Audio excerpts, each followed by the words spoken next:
2024 के लिए मोदी का योगी प्लान। मोदी की ढाल बनेंगे योगी के जोगी भाई। ममता से टकराएगी योगी की बंगाली ताकत। अब की बार खिलकर रहेगा बंगाल में कमल। देखिए सिर्फ धर्म ज्ञान पर। नमस्कार, मैं हूं आपके साथ कविता राणा। मोदी आज हैं लेकिन कल चले जाएंगे। इन दिनों बंगाल की क्वीन, प्रदेश के मुख्यमंत्री ममता बनर्जी यही भविष्यवाणी कर रही हैं, लेकिन क्या उन्हें खुद के भविष्य के बारे में मालूम है?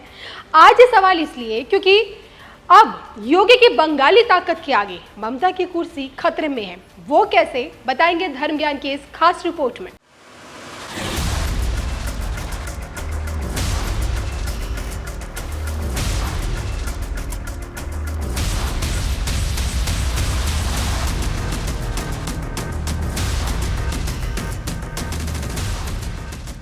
मोदी को शिकस्त और हाथ में सत्ता की चाबी। इसी चाहत के साथ 28 सालों का इंडिया नाम का गठबंधन बन चुका है और इसी गठबंधन की नींव रखने वाली ममता दीदी खुद को प्रधानमंत्री की रेस में भी देखती हैं।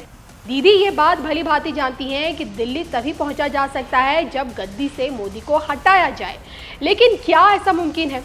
बंगाल को जीतने वाली ममता बनर्जी क्या देश को जीत पाएंगी? देखिए, इसमें कोई शक नहीं कि राष्ट्रीय स्तर की राजनीति में पीएम मोदी का पलड़ा सबसे ज्यादा भारी है, क्योंकि बीते 9 सालों में नए भारत को आत्मनिर्भर बनाने वाले पीएम मोदी आज की डेट में एक ग्लोबल लीडर बन चुके हैं।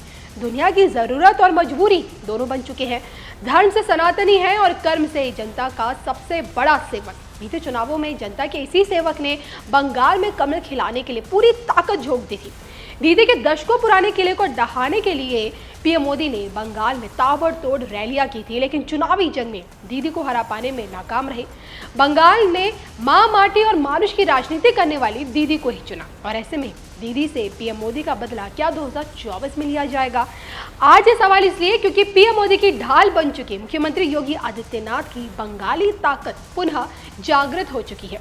दीदी से टकराने के लिए योगी के जोगी भाइयों की फौज खड़ी हो चुकी है। पश्चिम बंगाल के चुनावी नतीजों के आंकड़ों पर अगर नजर डाला जाए तो 2019 के लोकसभा चुनाव में उतरी बीजेपी बंगाल की 42 सीटों में से 18 सीटें जीतने में कामयाब हुई थी। टीएमसी को 2014 के मुकाबले 12 सीटों का घाटा हुआ। फिर जब देखें 2021 में बंगाल के विधानसभा चुनावों में बीजेपी उतरी, तब जनता ने 44 सीटों से सीधा 77 सीटों तक पहुंचाया।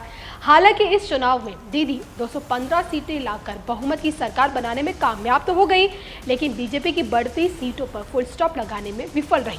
अब देखिए, अगले साल यानी कि 2024 में लोकसभा का चुनाव है और बंगाल के 42 सीटों पर फिर से वोटिंग होगी, तो 42 की 42 सीटें इस बार बीजेपी के खाते में आएगी और वो भी पीएम मोदी की लीडरशिप में। इस बात की भविष्यवाणी हम नहीं कर रहे हैं, बल्कि मौजूदा समय इस बात का संकेत दे रहा है, क्योंकि देखिए इस बार दीदी का सामना पीएम मोदी से नहीं बल्कि योगी की बंगाली ताकत से होगा। क्या है योगी की यही बंगाली ताकत जिसका जिक्र हम शुरुआत से लेकर अब तक कर रहे हैं? आइए आपको बताते हैं। भारत का अभिन्न अंग पश्चिम बंगाल, जिसकी देखिए 70% आबादी बंगाली हिंदू है, 27% मुस्लिम है।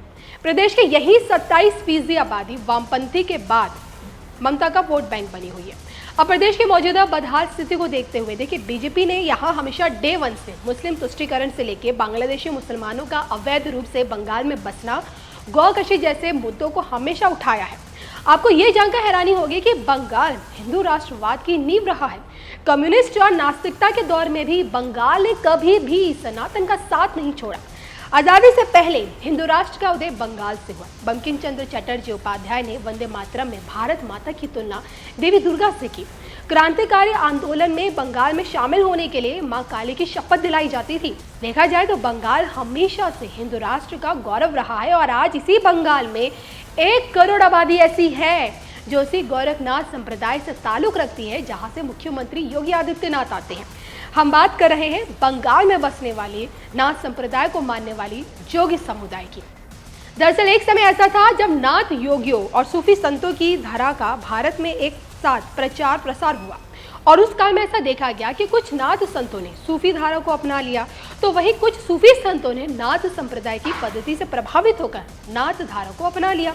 वहीं आज जोगी समुदाय है। जी हाँ, बंगाल के रंगपुर जिले के योगियों का काम कपड़ा बुनना, रंग साड़ी, चूना बनाना, इसमें स्मरणीय महापुरुष गोरखनाथ, धीरजनाथ, धायनाथ, रघुनाथ आदि है और इनके गुरु और पुरोहित ब्राह्मण नहीं होते बल्कि इनकी अपनी ही जाति के लोग होते हैं।